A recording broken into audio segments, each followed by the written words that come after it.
Yeah, day for yesterday, I spoke on the perils of the promiscuity, where in the morning a young man just zipping in his motorcycle skidded and hit the road and suffered a serious injury. So thought came to just see why this happened. And then I realized, and that incident gave me another things to talk today, that why the driving education must be made mandatory in a high school at least and onwards. My friend, in a motorized society, when almost 48% of Indian youths who die between the age of 15 to 24 are killed in automobile accident,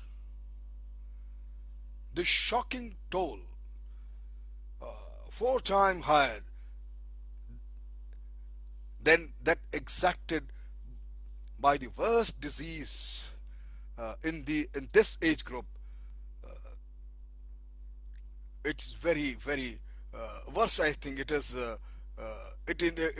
Indicate an epidemic of major proportions.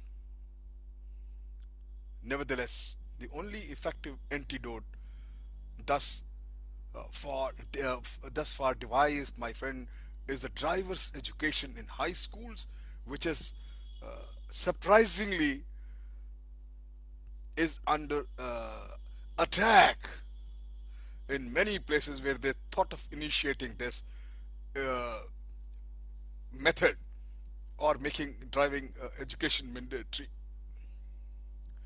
And even more surprising is that this attack comes from the people, the management, and the parents both. And the institution had no choice but to abandon this program before it's even implemented.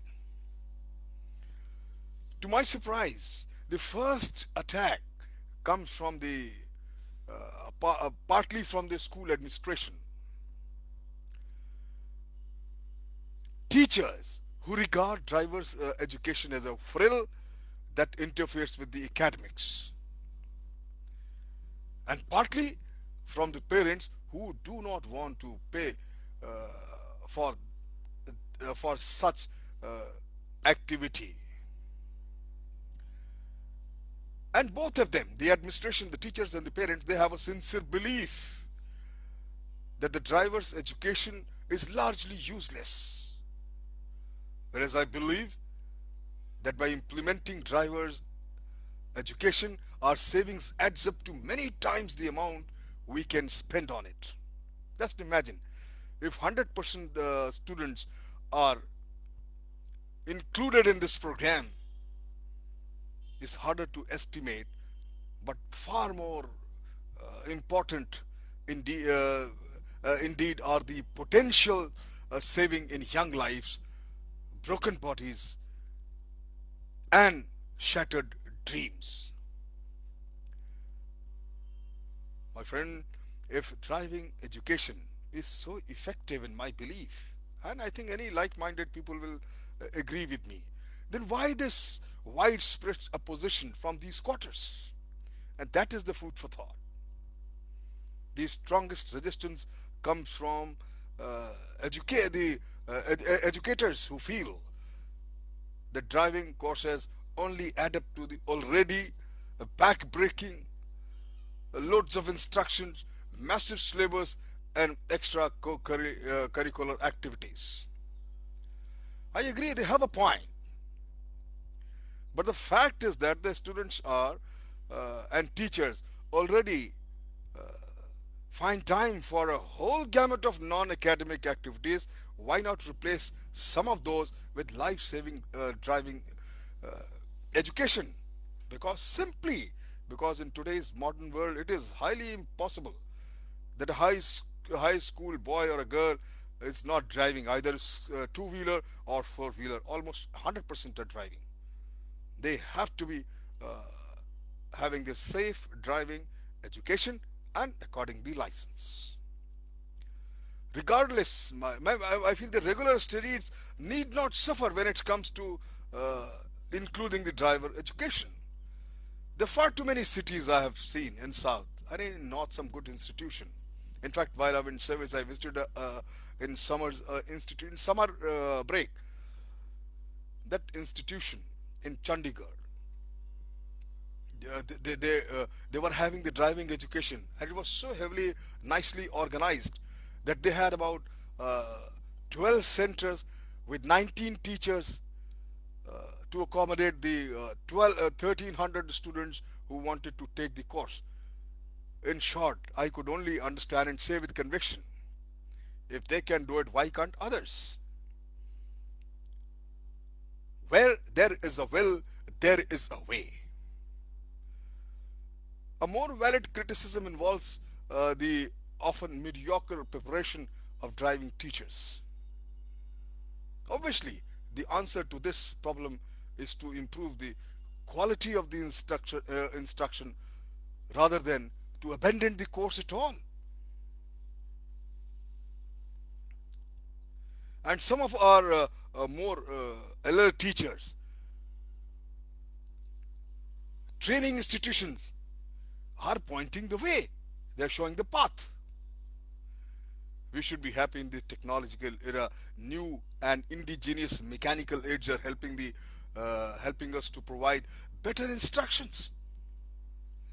An exciting device called the driving simulators now makes it possible for one instructor to handle 12 to 16 students simultaneously in a realistic